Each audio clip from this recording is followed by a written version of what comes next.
हम आपको दिखा रहे हैं दरअसल कि ये तबाही कहां पर हुई है।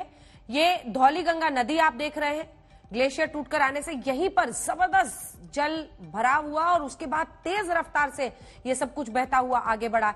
एनटीपीसी का पावर प्रोजेक्ट और ऋषिगंगा जो आप देख रहे हैं, ये प्रोजेक्ट, तपोवन बांध, ये दोनों जगहों पर जबरदस्त असर हुआ और फिर बहाव बहुत ज्यादा हुआ, बहुत बड़ा हिस्सा टूटा और दोनों ही पावर प्रोजेक्ट्स पर जहां काम चल रहा था, बांध टूटने की वजह से देखिए किस तरह की तबाही मची है।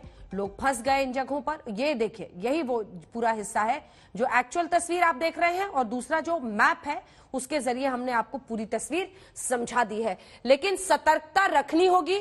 और विंग कमांडर सतीश शर्मा, अगर आप अपने अनुभव से बताएं कि ऐसी त्रासदी और आपदा के वक्त किस तरह की परिस्थितियां बनती हैं, चुनौतियां क्या होती हैं और सतर्कता कितना महत्वपूर्ण है और क्या इस वक्त जो राहत कार्य है जो हमारी सेना और वहां पर आईटीबीपी तमाम लोग जो कर रहे हैं उसके बारे में क्या जानकारी आप देंगे?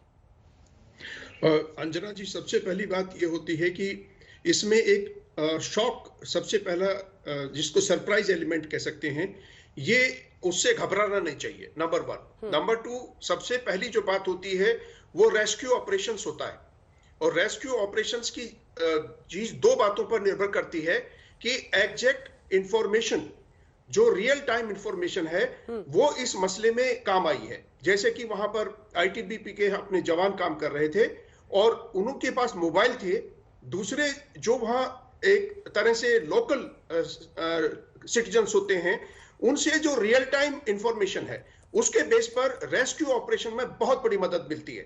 नंबर 2, रेस्क्यू ऑपरेशन के बाद हम उनको एक तरह से रिलीफ स्टेज पर आते हैं और जो चौथी स्टेज होती है वो रिहेबिलिटेशन की होती है। जब ये 2013 में हुआ था उस समय भी MI-17, जिनको हम यूटिलिटी हैप्टर्स बोलते हैं वायुसेना के, और वो उस समय वी हैड प्रेसिडेंट, उनको हमने इमीडिएटली इसके अंदर प्रेजेंट किया था। आज भी वो सिचुएशन हमारे पास तैयार है और हम उसको यूटिलाइज कर रहे हैं।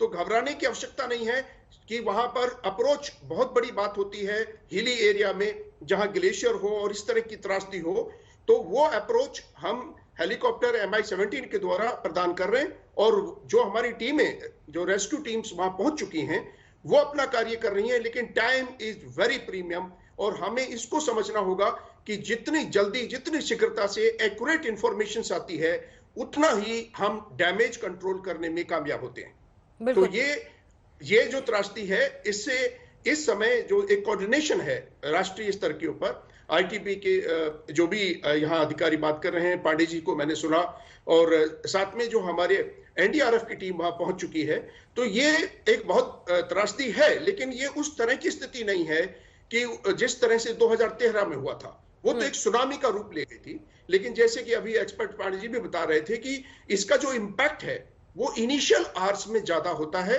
और कुछ डिस्टेंस तक होता है।